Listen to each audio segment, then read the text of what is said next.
Em agosto de 2021, juntei-me à igreja francesa para regar recém-convertidos. Depois de um tempo, descobri que uma recém-chegada tinha um caráter um tanto arrogante e não trabalhava bem com os irmãos. Quando apontaram os problemas dela, ela não aceitou, discutiu sobre certo e errado e julgou as pessoas pelas costas, fazendo com que ficassem constrangidos por ela e perturbando o trabalho da casa de Deus. Pelos princípios, ela não era apta para o dever, e eu devia comungar com ela e dispensá-la. Mas na época, eu estava com problemas. Eu era líder pela primeira vez, nunca tinha comungado com alguém sobre esse tema e não sabia como fazê-lo. Mas também não quis perguntar à supervisora, pois temia que ela achasse que eu era incapaz por não saber disso.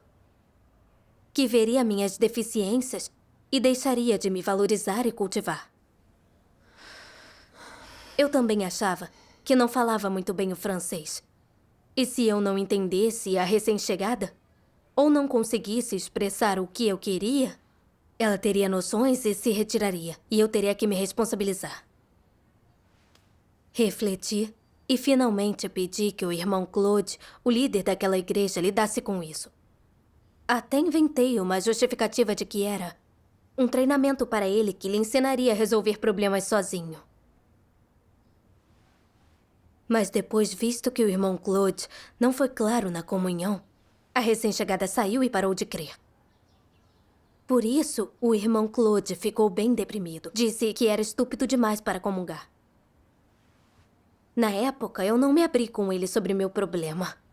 Comunguei com ele normalmente e analisei seus desvios. Eu não revelei minha situação e o deixei pensar que eu conseguia resolver problemas. Dias depois, a líder disse que alguns regadores foram irresponsáveis nos deveres. Não resolviam os problemas, pediam para o líder dos recém-chegados. Ele não resolvia e os recém-chegados saíam. A líder também mencionou meu nome. Quando ouvi a líder apontar meus problemas de modo tão direto, senti vergonha na hora. Pensei, todos os supervisores e regadores de cada igreja estão aqui. O que pensarão de mim agora? Devem pensar que sou inconfiável. Senti muita vergonha. Ao terminar, a líder pediu que todos falassem. Pensei, a líder falou de modo tão direto aqui e eu era a infratora. Se eu não comungar agora, não parecerá que não tenho uma atitude de aceitar poda e tratamento? Com certeza isso causaria uma impressão ruim na minha líder. Para restaurar minha imagem, comunguei primeiro e disse com leve lamúria: estou muito arrependida por ter deixado isso acontecer. Vejo agora que sou muito irresponsável.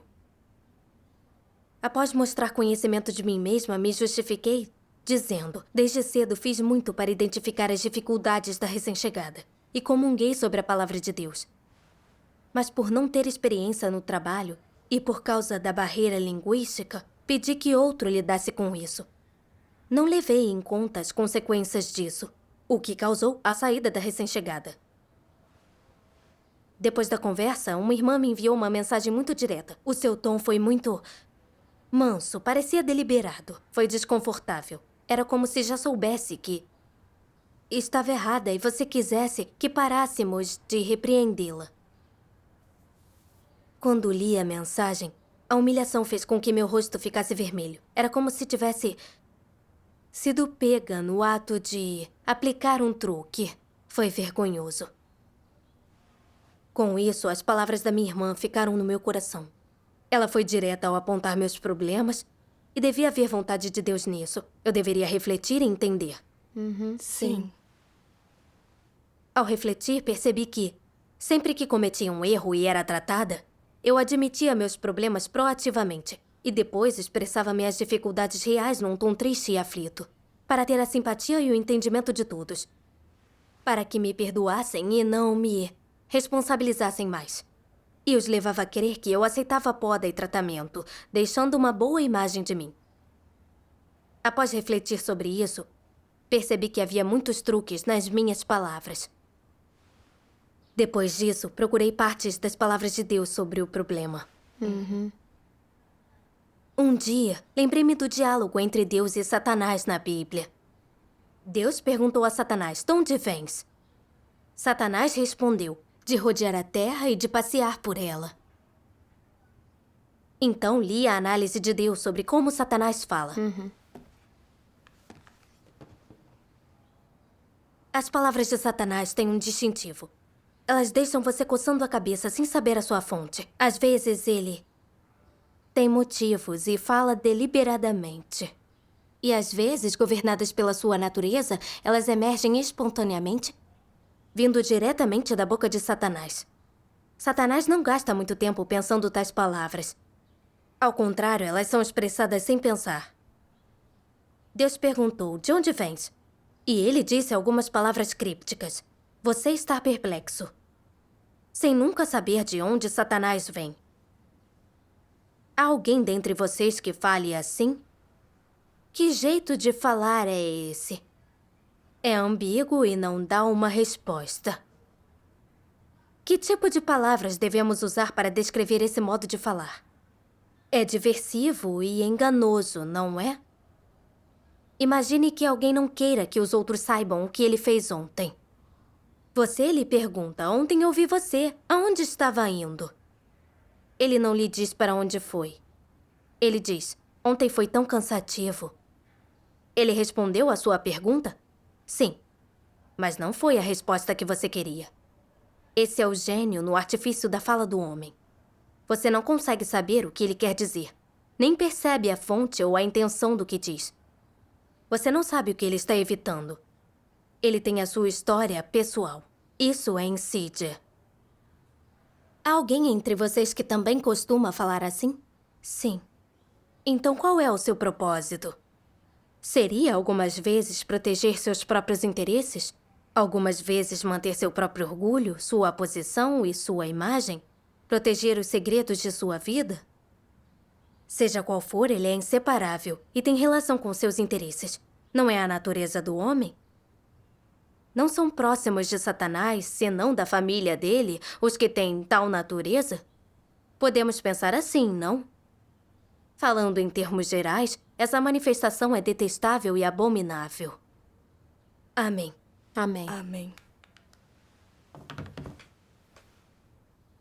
No passado, ao ler a análise de Deus, de que Satanás fala de modo diversivo e enganoso, eu achava que alguém que usasse esses métodos era certamente uma pessoa astuta e maquinadora. Mas quando a li de novo, percebi que eu também exponho e manifesto essas coisas. Quando a líder me expôs na frente dos meus irmãos, por fora eu aceitei e admiti que eu era irresponsável. Mas não aceitei de verdade e até me senti injustiçada. Eu era nova nesse dever, então achava que meus problemas eram perdoáveis, porque ela me expôs de modo tão direto na reunião e me deixou sem dignidade. Com isso, é certo que todos pensavam que eu era inconfiável e irresponsável. Mesmo estando magoada, achei que, se não me manifestasse naquele ambiente, todos achariam que eu não aceitava poda e tratamento e não entendia meus problemas. A imagem deles de mim pioraria. A fim de restaurá-la, admiti proativamente meu erro. E falei em tom suave, choramingando deliberadamente, para dizer a todos que eu sabia do meu erro, que sentia culpa e tristeza e esperava que não me culpassem mais. Quis mostrar que conseguia corrigir erros e aceitar a verdade. Por fora, eu parecia conhecer a mim mesma. Na verdade, eu usei esse método para calar a boca dos outros. Eu não queria que a líder me responsabilizasse. Essa era a minha intenção real. Ao refletir sobre isso, vi que minha natureza era tão sinistra e astuta quanto Satanás. Todas as minhas palavras estavam cheias de tramas para enganar os outros. Lembrei-me das palavras de Deus. Esse é o gênio no artifício da fala do homem. Você não consegue saber o que ele quer dizer, nem percebe a fonte ou intenção do que diz. Você não sabe o que ele está evitando. Ele tem a sua história pessoal. Isso é insídia. Essas palavras perfuraram meu coração. Eu era irresponsável em meu dever e a líder mencionou os meus problemas. Eu não só não me arrependi, como para preservar meu status, fingi conhecer a mim mesma na frente dos outros, para que achassem que eu era alguém que aceitava a verdade. Eu fui muito astuta e enganosa. Falar abertamente e se conhecer significa praticar a verdade. Mas minha confissão continha truques e esquemas. Eu falava sobre autoconhecimento, mas na verdade eu estava fugindo da responsabilidade. Eu fui tão insidiosa. Eu também fingia conhecer a mim mesma para manter status e reputação. Na época, não achava que isso era um problema. Mas vi que isso era muito astuto e enganoso. Sim. Um dia vi outra passagem da palavra de Deus que revela o caráter maligno das pessoas. Muitas vezes o engano é extremamente evidente. Quando alguém fica fugindo do assunto, ou é dissimulado e astuto demais, isso é o engano. E qual é a característica principal do mal? É quando as pessoas dizem coisas agradáveis, quando tudo parece certo, irrepreensível e bom sob qualquer ângulo. É quando elas agem e alcançam seus objetivos sem nenhuma técnica óbvia. São extremamente reservados quando fazem as coisas. Elas as alcançam sem qualquer dica ou pista visível. É assim que os anticristos enganam as pessoas. E tais coisas e tais pessoas são muito difíceis de identificar. Alguns costumam dizer as palavras certas, usar frases agradáveis e usar doutrinas, argumentos e técnicas que se alinham aos sentimentos das pessoas para cegá-las. Fingem ir em uma direção, mas vão em outra para atingir seus objetivos secretos. Isso é o mal. Geralmente as pessoas acreditam que esses comportamentos são enganação. Elas têm menos conhecimento do mal e também o dissecam menos. O mal é mais difícil de identificar que o engano, pois é mais oculto, com técnicas e métodos mais sofisticados. Quando se tem um caráter enganoso dentro de si, levam-se 2 ou 3 dias para os outros verem que é enganoso, ou que suas ações e palavras revelam um caráter enganoso. Mas quando alguém é chamado de maligno, isso pode ser discernido em poucos dias. Pois se nada significativo ou especial acontecer em curto prazo, se você só der ouvidos a elas, será difícil ver como realmente são. Elas dizem as palavras certas, fazem a coisa certa e conseguem recitar todas as doutrinas. Após dias com alguém assim, você a acha uma pessoa boa, que consegue despender-se, ama a Deus e entende questões espirituais, que age com consciência e sentido. Entretanto, ao começar a fazer coisas, você verá impurezas no que diz e faz, ou verá pensamentos enganosos, e perceberá que ele não é honesto, mas é enganoso, algo maligno. Costumam usar as palavras certas que condizem com a verdade, estão alinhadas aos sentimentos das pessoas e que soam agradáveis em conversas. Fazem isso para se estabelecer e para enganar os outros, de modo que possam ter status e prestígio entre as pessoas. Tais pessoas são bem enganosas e uma vez que têm poder e status, elas enganarão e prejudicarão muitos. Pessoas com caráter maligno são bem perigosas. Amém. A palavra de Deus revelou que o traço principal de pessoas com caráteres malignos é que elas são sorrateiras. A fim de esconder suas intenções, elas sempre usam as palavras certas e métodos que parecem seguir os princípios para alcançar suas segundas intenções. Refleti e percebi que eu estava fazendo o mesmo. Não sabia lidar com os recém-chegados. Então, para esconder minha estatura real da minha supervisora, deixei o problema para o líder. Até inventei uma desculpa nobre. A de que era treinamento para o irmão Claude resolver problemas sozinho. No fim, ele não lidou bem com isso, e eu o ajudei a avaliar os desvios dele. Eu não só não expus meu estado real, mas tentei manter uma boa imagem, para levá-lo a pensar que eu era boa em lidar com isso.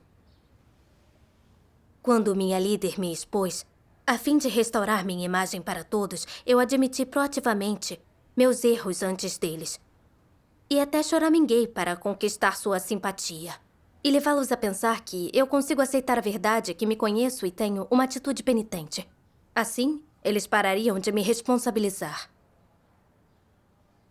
Após refletir sobre meus atos e palavras usando as palavras de Deus, eu vi que fui terrível.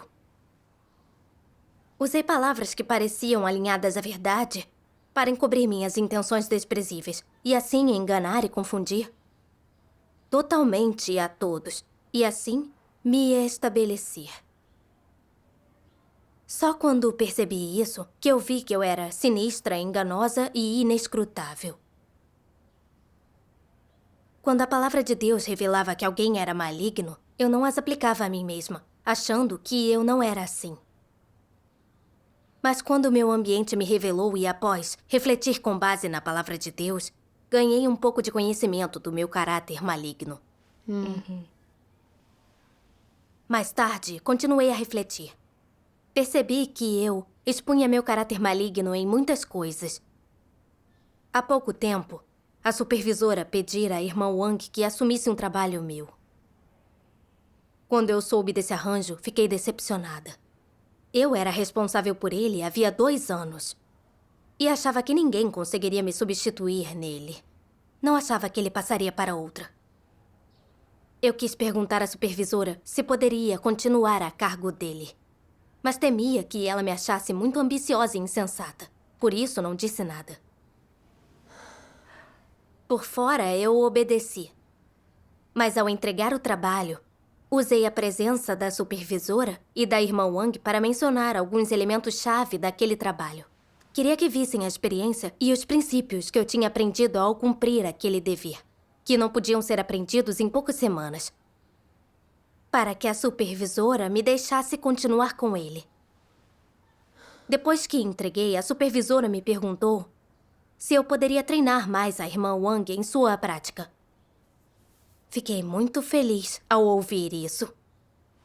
Embora não continuasse responsável pelo trabalho, o que eu tinha dito alcançou o objetivo. Depois, quando a irmã Wang tinha problemas nesse dever, ela me procurava para que eu avaliasse e pedia para que eu revisasse tarefas. Dessa forma, recuperei silenciosamente o meu poder. Pelo meu comportamento na época, eu obviamente não queria que ela tomasse meu lugar. Mas para que a supervisora não me achasse arrogante e insensata, usei a oportunidade de entregar o trabalho para exibir meu capital. Sem notar, recebi a aprovação da supervisora, assumi poder legitimamente e escondi minhas intenções com esperteza. Eu era bem hábil em esquemas enganosos. Quanto mais pensava em meu comportamento, mais me assustava. Eu não podia acreditar que eu era uma pessoa assim. Também tenho me comportado assim, mas sempre o ignoro. Raramente me atenho ao que eu penso para refletir sobre mim. Não é surpresa que eu não saiba muito sobre mim mesma e ainda me tenha em autoestima. Mais tarde, li 2 passagens das palavras de Deus que revelam os caracteres malignos dos anticristos. O mal dos anticristos tem uma característica principal. Compartilharei com vocês como discerni-la.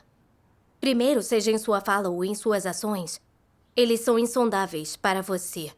Você não consegue lê-los. Quando falam com você, seus olhos não ficam parados. E você não consegue saber o que estão tramando. Às vezes, eles lhe passam a impressão de que são leais ou sinceros. Mas este não é o caso. Você não consegue ver quem são de fato. Você tem um sentimento peculiar de que há uma sutileza profunda em seus pensamentos.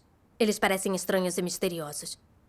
A palavra estranho significa anormal e misterioso significa insidioso e astuto. Ou seja, insidioso, astuto e anormal no comportamento. Anormal se refere a algo oculto que as pessoas comuns não conseguem notar ou ver o que quem oculta pensa ou faz. Significa que a maneira, o impulso e os motivos das ações de tais pessoas são insondáveis para os outros. Às vezes, até agem como ladrões sorrateiros. Há uma expressão que pode resumir o estado de agir com estranheza e mistério. que é falta de transparência. Estar além da crença e do conhecimento dos outros é uma característica nas ações dos anticristos. Você tem muito medo quando percebe ou sente que a intenção deles de fazer algo não é tão simples assim. Mas quando você não consegue enxergar o motivo, ou a intenção de imediato ou devido a algum outro fator, você sente que o comportamento deles é bem estranho e misterioso. Por que isso o faz sentir-se assim? Porque ninguém pode entender suas ações e falas. Isso é uma razão. E seja o que for que estejam fazendo, é difícil determinar a partir do discurso e dos métodos de suas ações o que exatamente eles pretendem fazer. Muitas vezes fingem que vão atacar pela direita e atacam pela esquerda, fazendo você pensar que as coisas verdadeiras que dizem são falsas e que as falsas são verdadeiras. Você não sabe se o que dizem é falso ou verdadeiro e muitas vezes se sente enganado e que eles estão brincando com você. O que dá origem a esse sentimento? Uma constante falta de transparência nas suas ações. Você não consegue ver o que ela está fazendo, com o que está ocupada. Por isso você duvida dela. Até que você finalmente vê que o caráter dela é enganoso, sinistro e maligno. Amém. Amém. As palavras de Deus revelaram os caracteres malignos dos anticristos. Sempre há uma segunda intenção no que dizem e fazem, o que os torna impenetráveis. A fim de alcançar seu propósito, eles usam ilusões e métodos dissimulados para enganar e confundir as pessoas. Confundem a todos, para que ninguém saiba se suas palavras são verdadeiras ou falsas. Sim. Vi que o meu comportamento era dissimulado como o de um deles. Eu também tinha segundas intenções em meus atos e palavras. Quando tinha dificuldades em meu dever, eu quebrava a cabeça para encontrar um jeito de evitá-las. E tentava evitar que minha supervisora visse minha estatura real. Quando minha líder expôs os problemas no meu dever, tudo o que contemplei foi como fazer com que achassem que eu era alguém que aceita a verdade. E ao mesmo tempo tentei fugir da minha responsabilidade. Quando quis tomar poder e manter minha posição, tudo o que considerei foi como não revelar minhas ambições. E como levar minha supervisora a me deixar com o trabalho e ter a última palavra. Sempre que algo ameaçava meu status e reputação, eu só pensava em como me esconder e confundir os outros. Especialmente com líderes e supervisores, eu pensava com cuidado antes de falar qualquer coisa. Sobre quais palavras alcançariam meu propósito e esconderiam meus pensamentos reais. Deus diz que pessoas que fazem tais coisas agem como um anticristo. Quando refleti sobre isso, fiquei com um pouco de medo.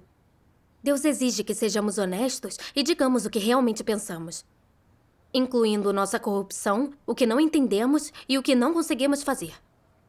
Mas eu só pensava em como me disfarçar, como conquistar a admiração dos outros e como manter a minha imagem. Tudo o que eu fazia era calculado, insidioso e dissimulado. Eu só expunha o caráter enganoso e maligno de Satanás. Certo. Sem a revelação da palavra de Deus, eu ainda não saberia que falar e agir com intenções e esquemas é enganar e brincar com as pessoas. O que isso revela é o caráter de um anticristo. Sim. Quando percebi isso, cena após cena apareceram na minha mente. Lembrei-me da lição da minha mãe. Cavalos rápidos não precisam de chicote. Tambores altos não precisam de baquetas pesadas. Sempre tentei ser um dos dois. E uma criança bem comportada. Quando aprontava algo, eu o admitia imediatamente. Meus pais quase nunca me repreenderam ou disciplinaram. Então eu achava que podia evitar muito sofrimento sendo esperta e admitindo meus erros. Quando ia mal num exame, para evitar que meus pais me punissem, antes que pudessem abrir a boca, eu começava a chorar. E tentava me retratar como coitada e vítima. Porque sabia que meus pais não aguentavam quando eu chorava. Temiam que eu não suportasse mais pressão, então não me culpavam. Em vez disso, me consolavam. Sempre que eu chorava e me fazia de coitada, eu escapava da repreensão deles. Meu autorrespeito permanecia intacto e eu evitava a responsabilidade. Depois de crer em Deus, continuei assim. Quando não cumpria bem meu dever e devia me responsabilizar, eu aplicava truques, me fingia de coitada e defendia meu caso para encobrir meu desleixo e comportamento irresponsável para que não me podassem nem lidassem comigo.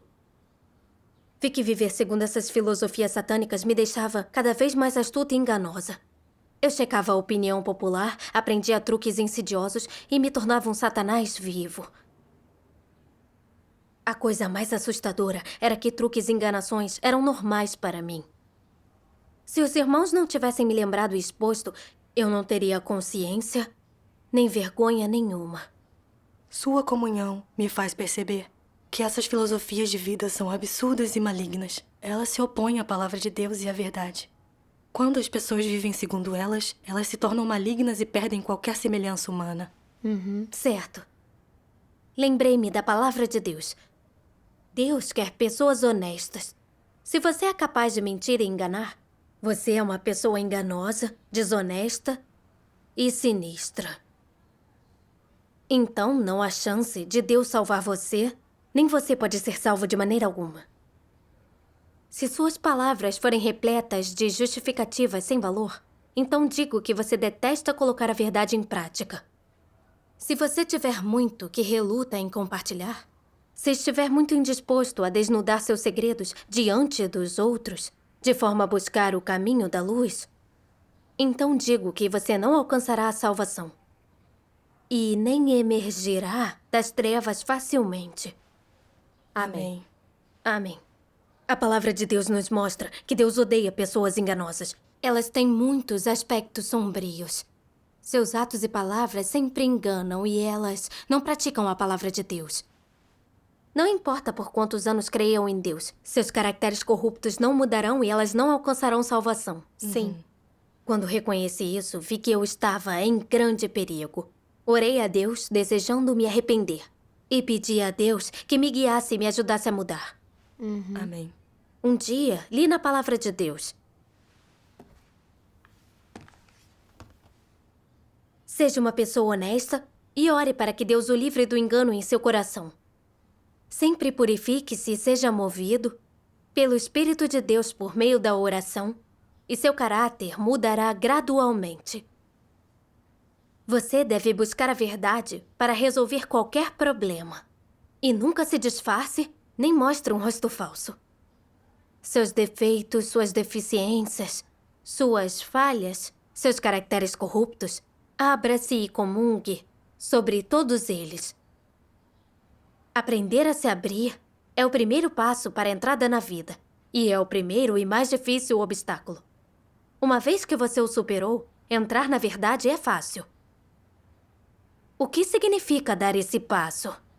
Significa que você está se abrindo e mostrando tudo o que tem. Seja isso bom ou mal, positivo ou negativo, desnudando-se para que os outros e Deus o vejam. Não escondendo nada de Deus, não disfarçando nada. Livre de enganação e truques. E sendo aberto e honesto com os outros. Dessa forma, você vive na luz. Deus escrutinizará você e os outros verão que você age com princípios e alguma transparência. Você não deve utilizar quaisquer métodos para proteger a sua reputação, imagem e status. Nem deve encobrir nem disfarçar os seus erros. Não deve fazer esforços inúteis. Se conseguir renunciar a essas coisas, você viverá sem grilhões e sem dor. E viverá inteiramente na luz. Aprender a se abrir é o primeiro passo para entrar na vida. Em seguida, você deve aprender a analisar seus pensamentos e ações para ver quais são errados e quais não agradam a Deus. E você deve revertê-los e retificá-los. Qual é o propósito de retificá-los? É aceitar e considerar a verdade. Enquanto rejeita as coisas de Satanás dentro de si e as substitui pela verdade. Antes, você só agia segundo sua natureza astuta, que é falsa. Achava que não conseguiria agir sem mentir. Você não é mais assim. Agora que conhece a verdade e odeia as táticas de Satanás, você age com uma mentalidade de honestidade, pureza e obediência.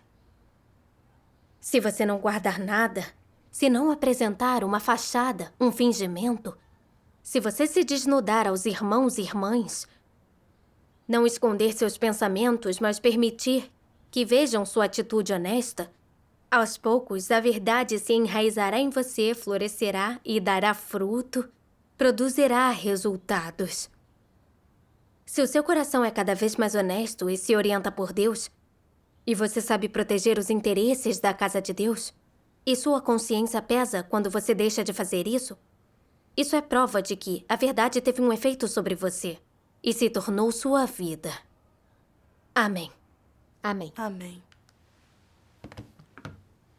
As palavras de Deus tocaram meu coração. A exigência de Deus é muito simples. É que falemos e hajamos de forma honesta, sem engano, disfarce ou fraude no coração. Ter um coração honesto em relação a Deus e ser honesto com os outros. Se cometemos um erro, devemos admiti-lo e refletir sobre nós mesmos e aceitar a verdade com sinceridade. Só assim os nossos caracteres satânicos podem ser resolvidos. Sim. Quando alguns irmãos são podados e tratados, embora sintam vergonha, eles conseguem aceitar e obedecer. Depois, eles conseguem buscar a verdade e achar a causa do seu fracasso. Com o tempo fazem mais progressos, se tornam cada vez melhores em seus deveres com as bênçãos de Deus. Mas para manter meu status, eu usava meios para fugir das responsabilidades e evitar poda, tratamento e julgamento. E ainda achava que estava sendo esperta. E o que recebi no fim? Após anos, meu caráter de vida não tinha mudado. Eu ainda era astuta, enganosa, maligna e egoísta. Cumpria meu dever sem entender os princípios e não sabia como resolver problemas.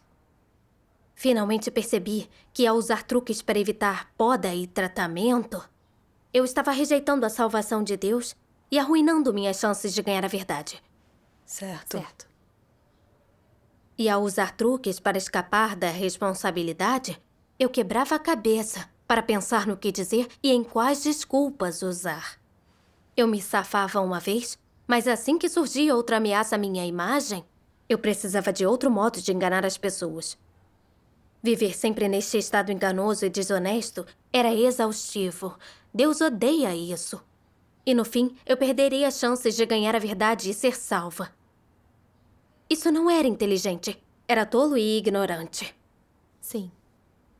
Ao ver isso, eu quis resolver meus caracteres enganosos e malignos e ser honesta. Sim. Ser honesta é muito importante. Sem isso, não poderemos ser salvos. Certo. Depois lembrei-me de que o irmão Claude ainda não sabia dos meus motivos ao pedir que ele comungasse com a recém-chegada. Se eu não me abrisse com ele, ele não me discerniria, ainda me admiraria e continuaria num estado negativo, achando que não conseguiria fazer o trabalho. Então, procurei o irmão Claude, confessei meus motivos ao enviá-lo para comungar com a recém-chegada e lhe contei o que eu tinha aprendido com tudo isso. Falei que eu era a maior culpada e que fui egoísta e desprezível. A fim de proteger meus interesses e reputação, eu o enganei e o fiz assumir a responsabilidade. Então ele se abriu sobre a autorreflexão, o conhecimento e os ganhos dele nessa questão. Depois de ouvir isso, senti uma grande libertação. Experimentei de verdade que só podemos sentir paz e segurança se formos honestos. Sim, graças a Deus. Depois a supervisora marcou uma reunião para analisar os desvios no trabalho. Minha eficácia tinha diminuído muito naquele mês. Eu sabia que nessa reunião de trabalho, Deus estaria examinando cada um dos meus atos e palavras, para ver se eu voltaria aos meus truques antigos para defender minha imagem e encobrir minhas deficiências e problemas, ou se eu assumiria meus problemas, falaria abertamente e seria honesta. Decidi ser honesta, mesmo que isso prejudicasse minha imagem. Então, eu me abri sobre como eu improvisei e apliquei truques em meu trabalho naquele período. E disse que examinaria meus problemas, mudaria minha atitude e tentaria ser mais eficiente. Depois disso, senti uma grande libertação e fiquei motivada para cumprir bem o meu dever. Ao fim, meus irmãos não me menosprezaram. Em vez disso, discutiram modos de melhorarmos nos deveres. Sua comunhão foi muito benéfica para mim. E aprendi outros modos de mudar meus desvios. Graças a Deus. Depois disso, pratiquei de acordo com essas sendas e fui melhorando no trabalho. Quando vi isso, agradeci muito a Deus. Graças a Deus. Com essa experiência, senti genuinamente que não importa nossos erros ou nossa corrupção em nossos deveres. Se abrirmos o coração e buscarmos a verdade, não seremos menosprezados e poderemos refletir sobre nós mesmos e ser mais eficientes. Senti também que só aqueles que são honestos têm caráter e dignidade e que só eles sentem paz e libertação. É sim, graças a Deus.